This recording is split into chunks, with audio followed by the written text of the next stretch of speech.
you have 3 wires, red, black, and green, but you don't know what those go to. So you're gonna test by turning on, let's just say, your running lights first.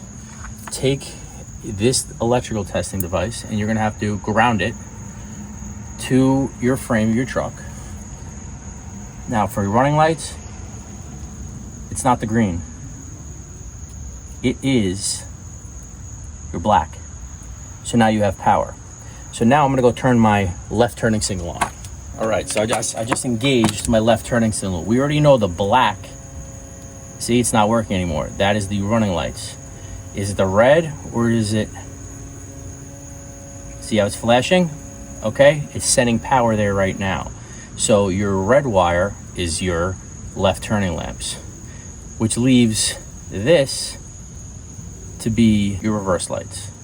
So we have our running lights, left turning signal, and green will be our reverse lights.